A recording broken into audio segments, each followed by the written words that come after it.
جو حق پر ہے دلیل دیتا ہے، دلیل دینے کے بعد نہ مانی گئی، الٹے باتیں بول رہے ہیں، خاموش رہ جاتا ہے، اپنے طور پر خاموش رہ جاتا ہے. تو یہ آدمی کے بارے میں نبی کریم صلی اللہ علیہ وسلم کہتے ہیں کہ اس کے لیے میں جنت کی ضمانت دیتا ہوں. کون آدمی خود حق پر ہے، دلیل سے بات کیا، اس کی بات نہیں سنی گئی، بلکہ اس کے اپوزٹ میں باتیں بتائی جا رہی ہے، باتیں کہی جا رہی ہے، بحث و تکرار ہو رہا ہے، جوابی کارروائی یہ نہیں کر رہے، بحث و تکرار سامنے والوں کی طرف سے ہو رہا ہے، جوابی کارروائی یہ جواب نہیں دے رہا ہے، حالانکہ یہ حق پر ہے، خاموش رہ گیا. یہ حدیث پر عمل کرتے ہوئے کہ جھگڑا فساد صحیح نہیں ہے، مار کٹائی صحیح نہیں ہے، میں خاموش رہ جانا چاہتا ہوں. ایسے آدمی کے لیے نبی کریم صلی اللہ علیہ وسلم نے جنت کی ضمانت دی ہے، ضمانت کے ساتھ، گارنٹی کے ساتھ کہا کہ وہ آدمی پکا جنت میں جائے گا. میرے بھائیو اور کچھ اندر جائیں، لڑائی جھگڑے کی خطرناکی معلوم ہے آپ کو؟ لڑائی جھگڑا خود کئی گناہوں کا مجموعہ ہے. کسی سے ہمارے کسی بہن بھائی سے لڑائی جب ہوتی نا تو کئی گناہ اس کے اندر جم جاتے ہیں. مثال کے طور پر لڑائی جھگڑا جب ہوتا ہے تو آدمی گالیاں دیتا ہے، یہ گناہ ہے، کبیرہ گناہ ہے. لڑائی جھگڑا جب ہوتا ہے تو آدمی سامنے والے پہ تہمت لگاتا ہے، وہ باتیں بھی بولتا ہے جو ان میں نہیں ہے، تو یہ تہمت لگانا کبیرہ گناہ ہے. پورے بہت ساری برائیاں اس کے اندر ہے. جب لڑائی ہوتی ہے تو مد مقابل کو آدمی حقیر سمجھتا ہے، بالکل معمولی سمجھ کر کے اس کو گرا کے بات کرتا ہے. اور اللہ کے نبی نے کہا کہ اپنے بھائی کو اپنے بہن کو گرانا خود کے برا ہونے کے لیے کافی ہے.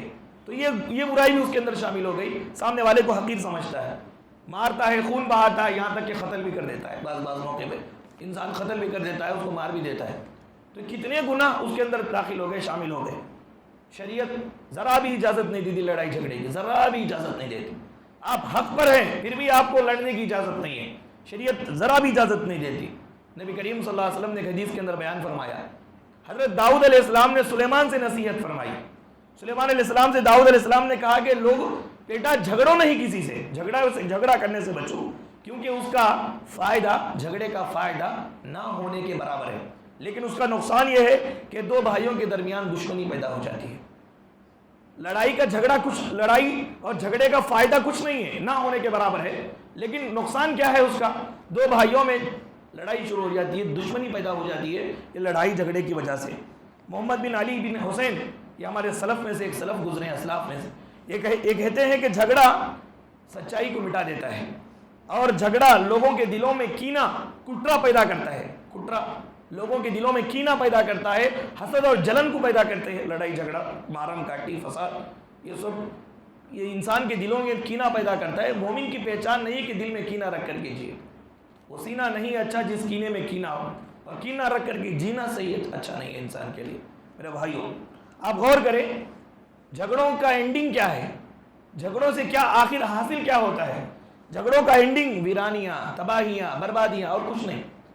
جھگڑے سے کوئی معاملہ سدھرا ہو بتائیے؟ دنیا جب سے شروع ہوئی اس وقت سے حابیل اور قابیل میں جھگڑا ہوا، قتل انجام قتل ہوا. بھائیوں نے حسد کیا حضرت یوسف علیہ السلام پر، انجام ذلت اور رسوائی ہوئی. نبی کریم صلی اللہ علیہ وسلم پر یہودیوں نے دشمنی ڈھانی، بہت سازشیں کی مارنے کی، انجام کیا ہوا؟ لعنت کے مستحق ہوئے. لڑائی جھگڑے سے اچھے نتائج کبھی نہیں آتے، کبھی بھی نہیں آتے. آپ کتنے بھی اچھے رہو، آپ لڑائی جھگڑا، مارم کاٹی کی بات کریں گے، شعلہ بیانی اور اسی طرح سے ایسا لیکچر دیں گے جس کی وجہ سے خون گرم ہو، سوائے نقصان کے وہاں پہ کچھ بھی فائدہ نہیں، کچھ بھی وہاں پہ فائدہ نہیں. کیا ہوگا؟ آج عدالتیں، یہ کچہریاں، یہ جیل خانے کس سے آباد ہے؟ آبادی کی وجہ کیا ہے؟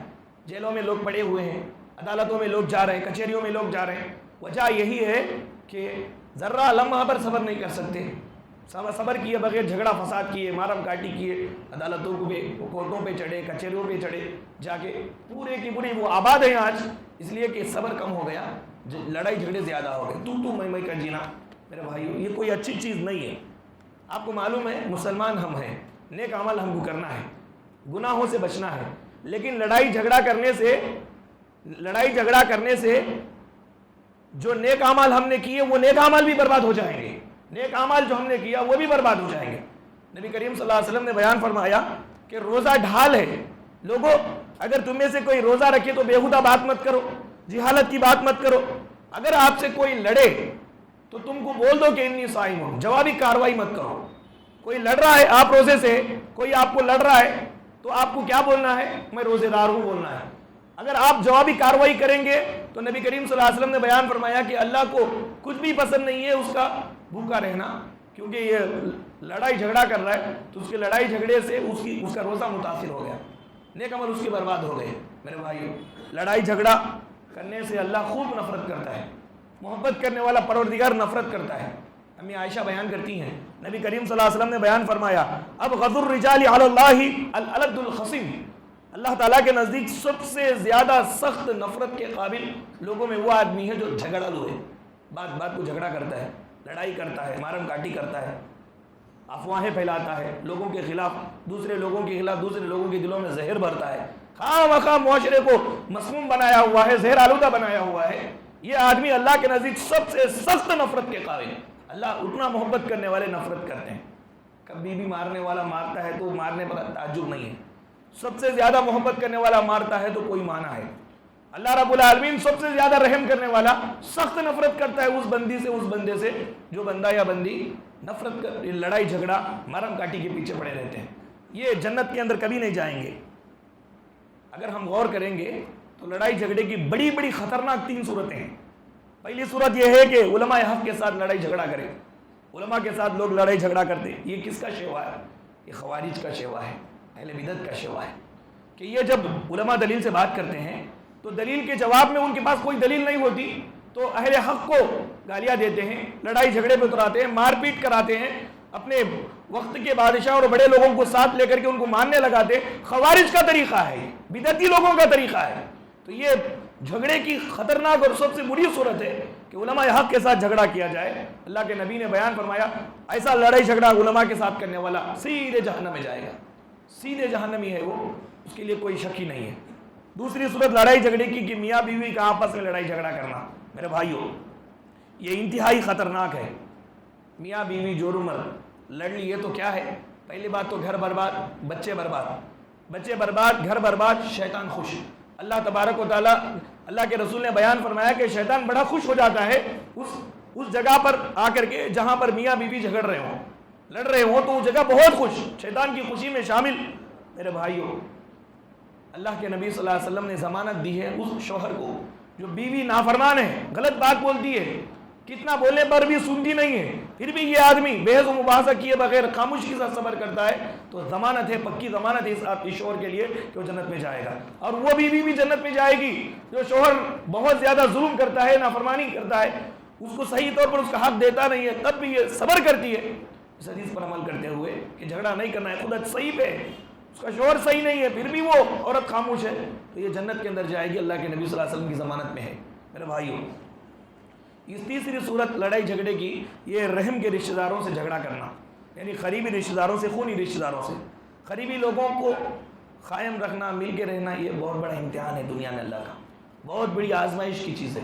ذہن الگ ہے، باتیں الگ ہے، علم الگ ہوتا ہے، ان لوگوں کے ساتھ مل جل کر کے رہنا یہ سب سے بڑا امتحان ہوتا ہے پروردگار کا۔ میرے بھائیوں، بدنصیبی ہے، یہ بدنصیبی سے بڑے بڑے جاہل لوگ اور بڑے بڑے بدعمل لوگ رشتہ داری میں انسان کے اچھے آدمی کے نصیب میں آ جاتے ہیں۔ ایک تو جاہل ہوتا ہے، دوسرا کیا ہے؟ بدعمل ہوتا ہے، اور وہ نیک آدمی کے رشتے میں آ جاتا ہے۔ ایسے موقع پر وہ نیک آدمی کو سب سے بڑا امتحان ہے۔ کیا کرنا چاہیے؟ نبی کریم صلی اللہ علیہ وسلم نے ایک ہی مشورہ دیا کہ ایسے لوگوں کو بار بار معاف کرتے رہنا چاہیے، بس وہی اس کا حل ہے۔ اگر آپ معاف نہیں کریں گے تو اختلاف آئے گا، اختلاف سے آپ کو ڈر ہے، ان کو ڈر نہیں ہے۔ ان کو ڈر اس لیے نہیں ہے کہ ایمان والے نہیں ہے، بدعمل ہے، جاہل ہے۔ آپ کو ڈر ہے کہ کہیں میرے عمل برباد نہ ہو جائے، میرا رب ناراض نہ ہو جائے، قطع تعلق نہ ہو جائے، لیکن ان کو ذرا بھی ڈر نہیں ہے۔ اختلاف کر لیتے ہیں، لڑائی جھگڑا کرتے ہیں، توڑم تاڑی کرتے ہیں، جس کی وجہ سے تمہاری اور ان کی دنیا اور آخرت برباد ہوتی ہے۔ اس لیے بہترین حل کیا بتلایا؟ دور بھی جایا نہ کرو، پاس بھی آیا نہ کرو، رابطے حد میں رہو، حد سے بڑھایا نہ کرو، کہ اپنے جو حقوق ہیں وہ حقوق ادا کریں، پھر اس کے بعد محدود ملاقات کے ساتھ قائم رہیں۔ محدود ملاقات کا سلام کلام ہو، اچھا برے کی خبر گیری ہو، بس کافی ہے۔ اب تھوڑا زیادہ اندر بھی آئیں گے تو پھر یہ لڑائی جھگڑا ذہن ایک نہیں ہے نا، پھر اختلاف پیدا ہوگا۔ میرے بھائیوں، آپ دیکھیں اللہ کے نبی صلی اللہ علیہ وسلم، آج کل یہ اختلاف بہت زیادہ ہو چکا ہے، بہت زیادہ ہو چکا ہے، عام ہو چکا ہے۔ ہر کوئی ڈنڈا لے کے پورے اس مستعدی کے ساتھ، اللہ تعالیٰ نے یہ کہا کہ اگر تم کامیاب ہونا چاہتے ہو تو مستعدی کے ساتھ نیک عمل کرنے کے لیے تیار رہو، لیکن اب یہ ڈنڈا لے کے لڑائی جھگڑا کرنے کے لیے بیٹھا ہوا ہے۔ چھوٹی چھوٹی بات ہوتی تو بحث و تکرار میں مارم کاٹی کے اتر آتا ہے. یہ آج لوگوں کا رویہ ہے. آج دیکھیں پولیس اسٹیشنوں میں جائیں, کورٹوں میں جائیں, کچہریوں میں جائیں, ہمارے مسلمان بھائی بہن آپ کو ملیں گے وہاں چھوٹی چھوٹی باتوں میں بحث و تکرار. نبی کریم صلی اللہ علیہ وسلم کا نے پاکیزہ زندگی کا راز کیا بتلایا؟ پاکیزہ زندگی کا راز یہ بتلایا کہ جھگڑے سے دور رہیں. جب بھی جھگڑے کا موقع آئے تو معافی سے کام لے. 4 باتیں نبی نے بتلائی. اللہ کے نبی صلی اللہ علیہ وسلم نے حدیث کے اندر 4 باتیں بتلائی. کہتے ہیں کہ جب کبھی اگر تم کو تمہارا رشتہ دار توڑتا ہے تو تم اس کے ساتھ جوڑو. پھر کہتے ہیں کہ اگر تمہارا رشتہ دار تم کو محروم کرتا ہے تو تم اس کو دو. اگر وہ تمہارے ساتھ برا کرتا ہے تو تم اس کے ساتھ اچھائی سے پیش آؤ. یہ اللہ کے نبی صلی اللہ علیہ وسلم نے نصیحت فرمائی. امام اوزاعی کہتے ہیں اللہ تعالیٰ کسی قوم کے اندر برائی کا ارادہ کرتا ہے تو قوم کے اندر کے لوگوں میں جھگڑا فساد کروا دیتا ہے. جھگڑا فساد یہ انسان کے سکون کو ختم کرنے کی چیز ہے. ہر وقت آدمی اسکیمیں بناتا رہتا ہے کہ کس طرح سے اس کو پریشان کیا جائے, کس طرح سے لڑائی جھگڑا کیا جائے. وہ آدمی جنت کے اندر نہیں جائے گا میرے بھائیوں. ہم لوگوں کو اللہ کے نبی کی ضمانت, اگر حقیقت میں ہم کو علم ہے اور ہم یہ چاہتے ہیں کہ ہم جنتی بنیں, تو بات یہ ہے کہ حق پر رہتے ہوئے اگر کوئی لڑائی جھگڑا کرتا ہے تو ہم خاموش رہیں. اسی میں ہماری سلامتی ہے, بہتری ہے. اور دوسرا خوش نصیب آدمی وہ ہے جو جنت میں جائے گا گارنٹی کے ساتھ. اللہ کے نبی نے بیان فرمایا ہر حال میں سچ بولنے والا. ہر حال میں سچ بولنا آج دنیا کے اندر سب سے بڑا امتحان ہے. لوگ آج کیسے تیار ہوئے؟ اللہ پہ جھوٹ بولتے ہیں, رسول اللہ پہ جھوٹ بولتے ہیں, لوگوں کو مائل کرنے کے لیے جھوٹے خواب بیان کرتے ہیں, جھوٹی تہمتیں لوگوں پہ لگاتے ہیں, جھوٹی قسمیں, جھوٹی گواہیاں دیتے ہیں. دنیا کے چند پیسوں کے لیے, چند پیسوں کے خاطر جھوٹ کو استعمال کرتے ہیں پانی کی طرح. بعض لوگ تو جوک وغیرہ کے اندر لوگوں کو خوش کرنے کے لیے جھوٹ استعمال کرتے ہیں, لوگوں کو خوش کرنے کے لیے جھوٹ استعمال کرتے ہیں. نبی کریم صلی اللہ علیہ وسلم نے بیان فرمایا ہر حال میں سچ بولنے والے کے لیے میں گارنٹی دیتا ہوں کہ وہ جنت میں ضرور جائے گا.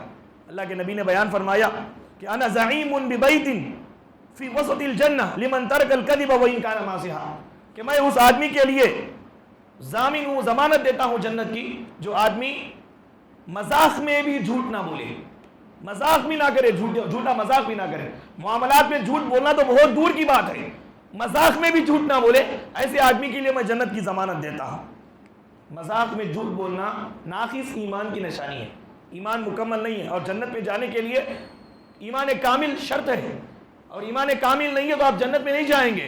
اور یہ مذاق میں جھوٹ بولنا ناقص ایمان ہے. اللہ کے نبی صلی اللہ علیہ وسلم نے بیان فرمایا بندہ پورا مومن نہیں ہوتا اس وقت تک جب تک کہ وہ مذاق میں بھی جھوٹ نہ چھوڑے. مذاق میں بھی وہ جھوٹ نہیں چھوڑتا ہے تو پکا مومن وہ نہیں ہے.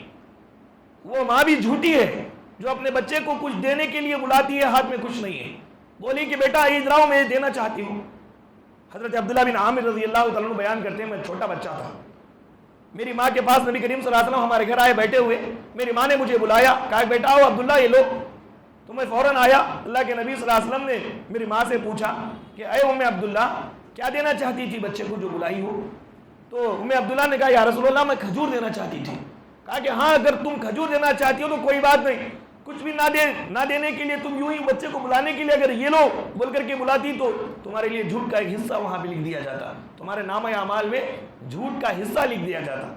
تو یہ وہ ماں بھی جھوٹی ہے جو کچھ دینے کے نام پر خامخواہ ایسے ہی بول کر کے جھوٹی بات میں بلاتی ہے. لطیفہ سنانے والا بھی جہنم, جھوٹا لطیفہ سنا کر کے لوگوں کو جوک سنا کے خوش کرنے والا بھی جہنم.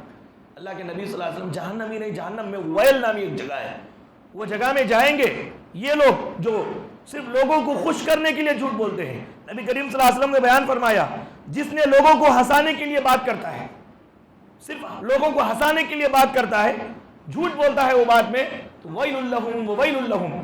2 بار نبی نے کہا کہ اس کے لیے ویل ہے, جہنم میں ایک جگہ ہے ویل بول کر کے, بڑی خطرناک وادی ہے. یہ ویل ہے اس آدمی کے لیے جو لوگوں کو ہنسانے کے لیے جھوٹ بولتا ہے. جھوٹ بولنے والا جنت میں نہیں جائے گا, اور ہر معاملے میں سچ بولنے والا گارنٹی کے ساتھ جنت کے اندر جائے گا. جھوٹے کا بدترین انجام نبی نے معراج میں دیکھا تھا. جبڑے پھاڑے جا رہے ہیں, جبرائیل سے پوچھے نبی کریم صلی اللہ علیہ وسلم نے کہ جبرائیل یہ کون لوگ ہیں, ان کو سزا کیا دی جا رہی ہے؟ جبرائیل نے کہا کہ یا رسول اللہ یہ وہ لوگ ہیں جو دنیا میں ایک جھوٹ اپنی طرف سے بولتا ساری دنیا کے کونے کونے تک اس کا جھوٹ پھیل جاتا تھا. آج ایسا ہی ہے, سوشل میڈیا ہے نا, ایک بات اپنی طرف سے کوئی نکال کے ڈالتا, اس کو فارورڈ کر کے نہ جانے کہاں تک چلی جاتی معلوم نہیں, اس کی حقیقت کچھ نہیں رہتی ہے, لیکن سارے لوگوں میں وہ بات پھیل جا کے رہتی ہے. اپنی طرف سے بعض لوگوں کی عادت رہتی ہے, کچھ نہ کچھ بول دیتے ہیں, کچھ اٹریکشن کے واسطے، کچھ الگ نظر آنے کے واسطے. یہ بہت بڑا فتنہ ہے زمانے کا کہ میں الگ پہچانا چاہوں، لوگوں میں میری الگ پہچان ہو. یہ بہت بڑا فتنہ ہے زمانے کا، بہت بڑا فتنہ ہے. اور وہ اپنے آپ کو الگ پہچان بنانے کے لیے کچھ نہ کچھ انسان کرتا رہتا ہے. اب وہ کچھ نہ کچھ میں یہ جھوٹ شامل ہے کہ کچھ نہ کچھ بات بول دیا، ارے بڑی بات، وہ فلاں بھی بہت اچھی بات بولتے ہیں. سفیان بن عیینہ کے پاس ایک آدمی آیا کہ ارے بھائی ہمارے درس میں تم بیٹھتے تھے، کیوں نہیں بیٹھ رہے ہو؟ کہا کہ میں وہاں فلاں صاحب کے درس میں جاتا ہوں، بڑی اچھی اچھی الگ الگ عجیب عجیب باتیں بتاتے ہیں. انہوں نے کہا ارے بھائی انہی عجیب باتوں سے ہم ڈرتے ہیں کہ وہی بات بتائیں جو قرآن حدیث میں. عجیب عجیب باتیں مت سنو، گمراہ ہو جاؤ گے، دنیا سے تم کچھ نہیں لے کے جاؤ گے. میرے بھائیو، یہ جھوٹے لوگ اس طرح جھوٹی باتیں بتا کر کے نبی کریم صلی اللہ علیہ وسلم نے دیکھا تھا معراج میں کہ ان کی جبڑوں کو پھاڑا جا رہا ہے، سزا ہے. یہ وجہ یہی ہے کہ یہ ایک جھوٹ بولتا تھا، اس کے جھوٹ کو پھیلا دیا جاتا تھا. پھیلانے والے بھی ہوتے تھے. ہرگز اس طرح نہیں کرنا چاہیے. اور تیسرا خوش نصیب انسان وہ ہے جو اللہ کے نبی کی زبان سے گارنٹی کے ساتھ جنت میں جائے گا.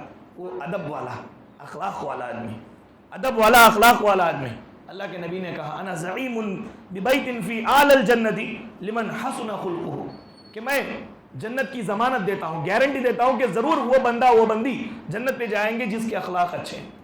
اس کے اندر لمبی چوڑی بات نہیں، دو باتیں ہیں اس کے اندر. ایک بات یہ کہ جنت کے اندر اسپیشل کمرہ ہے. نبی کریم صلی اللہ علیہ وسلم نے بیان فرمایا اسپیشل کمرے ہیں جنت میں، اتنے اچھے ہیں کہ وہاں پہ جائیں گے آپ تو باہر کے ساری چیزیں آپ کو نظر آئیں گی. اور باہر اگر جائیں گے، کہیں بھی جائیں گے تو وہ اتنا اونچا ہے وہ جگہ کہ کتنے دور بھی آپ جائیں گے جنت میں، لیکن آپ کا ادھر وہ مقام، وہ جگہ، وہ گھر نظر آتا رہے گا.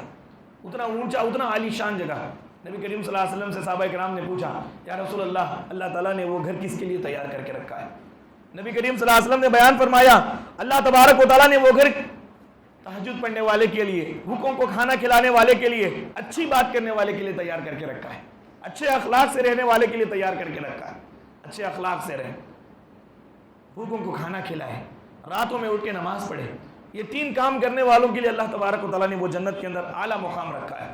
میرے بھائیوں، اچھے اخلاق کیا ہیں؟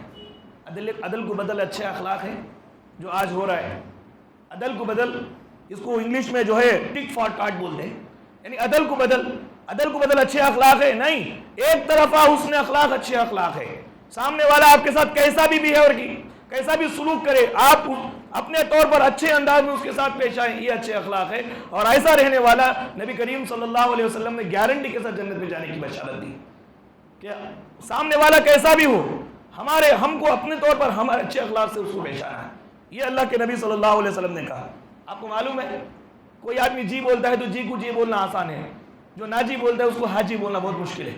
کوئی آپ کی بات مانتا نہیں ہے، اس موقع پر بھی اس کی آپ قدر کریں، یہ بہت بڑی بات ہے.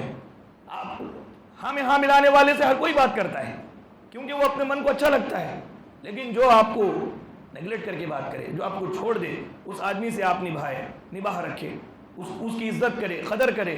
یہ جگر گردے کی بات ہے، یہ ایمان کی بات ہے. جس کے پاس مضبوط ایمان ہوگا کہ سمجھے گا کہ آج میں اب یہاں ہوں، 2 منٹ کے بعد 1 گھنٹے کے بعد شاید وہ قبر میں رہوں گا، ان سے کیا ہے، زندگی سفر ہے. اب ایک سفر میں گاڑی پہ، بس میں ہے، ٹرین میں، آپس میں آمنے سامنے بیٹھے سیٹوں میں، میری منزل آئے گی تو میں اتر جاؤں گا، اس کی منزل آئے تو اتر جائے گا. یہی ہمارا معاملہ ہے. اس سے لڑائی جھگڑا کیا بات کا؟ 2 دن کی دنیا ہے، اچھے سے رہیں گے. نبی کریم صلی اللہ علیہ وسلم کی زبان سے گارنٹی کے ساتھ جنت مل رہی ہے اچھے اخلاق سے پیش آنے والے کے لیے.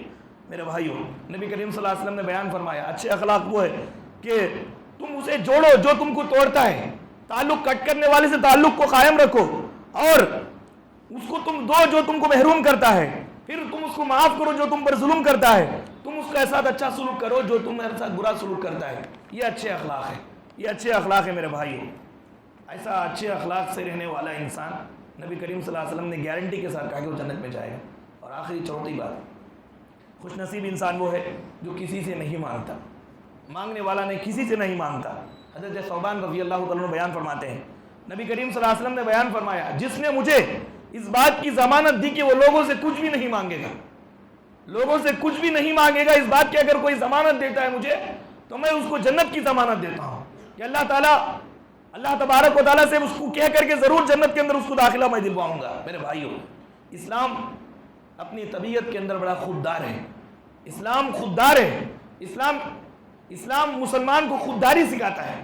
کہ آدمی خوددار جیے. یہ خودداری کا درس اسلام ہمیں دیتا ہے. مانگنا، کاسا گدائی، گداگری، لوگوں سے مانگتے پھرنا، یہ اسلام کا مزاج نہیں ہے، ذرا بھی نہیں ہے. مانگتے رہنا. لیکن افسوس کے ساتھ یہ کہنا پڑتا ہے کہ آج لوگوں کا بڑا محبوب مشغلہ بن گیا ہے. مانگتے پھرنا لوگوں کا بڑا محبوب مشغلہ. مانگنے میں مستقبل ہے سمجھتے ہیں لوگ. مانگنے میں بعض ایسے لوگ ہیں جو فلاں کے نام پہ چندے بٹورتے ہیں اور نہ جانے اپنے کیسی پراپرٹیاں بنا لیتے ہیں. یہ ایک محبوب مشغلہ بن چکا ہے. یہ بہت چاہتے ہیں اس چیز کو، جبکہ یہ سب سے بڑا داغ ہے، یہ سب سے بڑی محرومی ہے. دنیا اور آخرت کے اندر ذلت ہے، رسوائی ہے. اللہ کے نبی صلی اللہ علیہ وسلم نے بیان فرمایا کہ قیامت کے روز خامخواہ مانگنے والے کے چہرے پر گوشت نہیں ہوگا. سارے لوگ پہچان لیں گے کہ یہ دنیا کے اندر بھیک مری کی زندگی گزارتا تھا، بھیک مانگ کر کے گزارتا تھا. میرے بھائیوں، بعض لوگ بھی ایسے ہیں جو سست ہیں، محنت نہیں کرتے. رشتہ داروں کے اندر بھی بعض ایسے ہوتے ہیں جن کی نگاہ دوسروں پہ رہتی ہے، خود سے محنت نہیں کرتے. ضرورت اس بات کی ہے کہ اپنی ضرورتوں کو پورا کرنے کے لیے اپنے میدان میں شب و روز محنت کریں. اپنی ضرورتوں کو پورا کرنے کے لیے اپنے میدان میں دن رات محنت کریں. اس میں عزت بھی ملے گی، مرنے کے بعد جنت بھی ملے گی. دوسروں کے اوپر دوسروں کے مال کو دیکھ کر کے اپنے آنکھوں کو لال کرنا اسلام کا ذرا بھی شیوا نہیں ہے. اسلام کا یہ مزاج ہی نہیں ہے. نبی کریم صلی اللہ علیہ وسلم نے صحابہ کرام سے بیعت لی بہت ساری باتوں پر. اس میں سے ایک بات اللہ کے نبی نے یہ بھی کہا، لا تسأل الناس شیئا، لوگوں سے کچھ بھی مت مانگو، ذرا بھی نہیں مانگنا، امید بھی نہیں رکھنا. اس کے بعد ان کی حالت ایسی تھی کہ کوڑا بھی نیچے گر جاتا تو کسی سے، اپنے نوکر سے بھی نہیں بولتے تھے کہ اٹھاؤ. یہ الگ بات ہے کہ آدمی جب مقام والا ہو جاتا ہے، مرتبے والا ہو جاتا ہے، کچھ ضعیف ہو جاتا ہے، تو اپنے شاگردوں کو یا اپنے ہی بچوں کو خدمت کے لیے رکھ لیے تو کوئی بری بات نہیں ہے. لیکن کمال ایمان اور اونچا مقام و مرتبہ یہ ہے کہ ایسے موقع پر بھی اپنا کام آپ کریں، اپنے طور پر اپنا کام آپ کریں. یہ کمال ہے، کمال ایمان ہے. میرے بھائیوں، نبی کریم صلی اللہ علیہ وسلم نے بیان فرمایا کہ سوال کرنا یہ نوچنا ہے اپنے چہرے پر. سوال کرنا، لوگوں سے مانگنا، یہ نوچنا ہے اپنے چہرے پر. آدمی اپنے چہرے کو نوچتا ہے. ہاں، صاحب اختیار آدمی کے پاس جا کر اپنی حقیقی ضرورت کو بولتا ہے تو اس میں کوئی حرج نہیں ہے.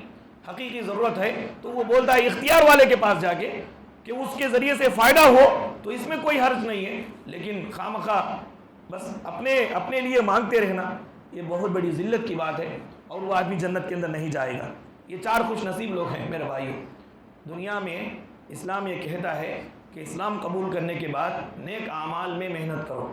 جتنا زیادہ تمہارے نیک اعمال رہیں گے، یاد رکھیں کہ قبر کی زندگی اتنی پرسکون رہے گی، آخرت کی زندگی اتنی پرسکون رہے گی. نیک اعمال میں سے چند اعمال ایسے ہیں گارنٹی کے ساتھ نبی نے کہا کہ ضرور جنت کے اندر آپ داخل ہو جائیں گے. اس میں سے یہ 4 اعمال ہے کہ انسان یاد رکھے کہ لڑائی جھگڑا نہ کرے، لڑائی جھگڑے کا ذہن نہ بنائے. اور دوسرا یہ کہ زیادہ سے زیادہ وہ یہ غور کرے کہ کسی سے بھی کوئی جھگڑا نہ ہو. اور دوسرا خوش نصیب انسان ہمیشہ ہر حال میں سچ بولے. اور تیسرا یہ کہ ادب سے رہے، اخلاق سے رہے. اور چوتھا یہ کہ ہماری ضروریات کے لیے زیادہ سے زیادہ خود اپنے ہی محنت میں ہی کام کرنے کی کوشش کرے، کسی سے نہ مانگے، سوال نہ کرے. یہ 4 خوش نصیب لوگ ہیں جو نبی رسالت صلی اللہ علیہ وسلم کی زبان سے ان لوگوں نے ضمانت پائی ہے. یہ عمل اگر ہم کریں گے تو ضمانت دے کر کے گارنٹی کے ساتھ نبی نے کہا کہ ضرور جنت میں جائیں گے. اللہ تعالیٰ سے دعا ہے کہ رب العالمین ہم تمام لوگوں کو دنیا کے اندر جب تک زندہ ہیں نیک اعمال کرتے رہنے کی توفیق عطا فرمائے. جب ہمارا خاتمہ ہو تو بالخیر ہو. اللہ تعالیٰ ہم تمام لوگوں کو قبر کے عذاب سے بچائے، جہنم کے عذاب سے بچائے. جتنے بھی لوگ ایمان کی حالت میں ہم سے سبقت کر چکے ہیں ان تمام لوگوں کو قبر کے عذاب اور جہنم کے عذاب سے بچائے. آمین. وآخر دعوانا الحمدللہ رب العالمین. سبحانک اللہم و بحمدک، اشہد ان لا الہ الا انت، استغفرک و اتوب الیک.